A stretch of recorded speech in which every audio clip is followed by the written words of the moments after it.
vous vous êtes blessé, vous venez juste de vous blesser, puis vous vous demandez, est-ce que je devrais quand même aller m'entraîner ou est-ce que je devrais persévérer dans la pratique de mon sport? Bien, en fait, on va mettre quelque chose au clair, je ne suis pas une professionnelle de la santé. Donc, super important, numéro 1, d'aller consulter un ou une professionnelle, que c'est son travail de vous ramancher. Fait que ce soit physio, chiro, ostéo, kinésiologue, massothérapeute, peu importe, allez les consulter. C'est eux qui savent quoi faire. Maintenant, moi, ce que je peux vous dire, par exemple, c'est que souvent, il faut faire attention pour ne pas s'acharner. Parce que vous ne voulez pas qu'une blessure de base devienne récurrente. Vous ne voulez pas développer une HIT, tendinite, bursite ou autre truc.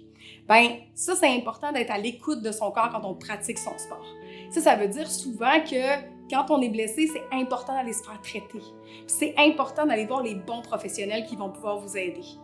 Si jamais vous avez peur parce que vous avez mal dans le dos, bien effectivement, d'aller par exemple faire un match de hockey avec des amis, c'est pas nécessairement la meilleure idée. Pourquoi?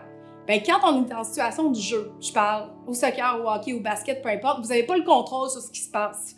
Puis vous n'avez pas le contrôle sur ce que les autres peuvent faire. Dans une pratique d'une activité un peu plus individuelle, le karaté, la course, la natation, le vélo, puis encore là, le vélo, c'est moyen, bien, en fait, on a le contrôle sur notre environnement. Puis on est capable d'arrêter quand ça fait mal. Donc, c'est pour ça qu'il y a comme 2 types d'activités physiques à un peu observer lorsqu'on est blessé. Maintenant, si vous venez de vous blesser, ben la technique qu'on nous a enseignée, c'est RICE. Donc, R pour rest, I pour ice, C pour compression, E pour élévation. Donc, si je viens de me blesser, par exemple, à la cheville, ben c'est sûr que probablement vous allez avoir besoin d'avoir une radiographie et d'aller à l'hôpital, mais toujours, on prend du repos, on met de la glace, on compresse la cheville, puis on la met dans les airs pour enlever l'inflammation puis que ça descende.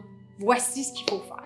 Maintenant, après ça, vous allez probablement avoir une phase de rééducation parce que s'il y a un ligament qui est étiré, ben un ligament, c'est comme un sac de plastique. S'il étire, il ne reviendra pas.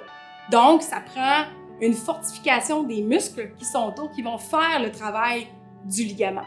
Donc, c'est pour ça que ça prend une rééducation qui vient de votre physio ou d'un kinésiologue, donc qui pourra très bien vous donner les exercices pour pouvoir récupérer rapidement.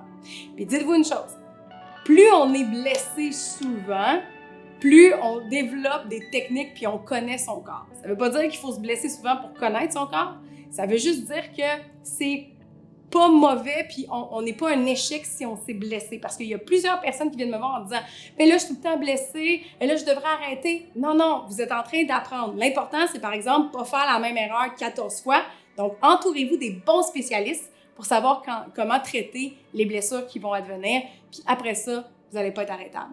Si vous avez besoin de conseils, pas nécessairement comment récupérer d'une blessure, mais d'entraînement pour vous assurer de justement pas aggraver votre état, n'hésitez pas à consulter ma page puis à venir me parler directement parce que chaque personne est unique.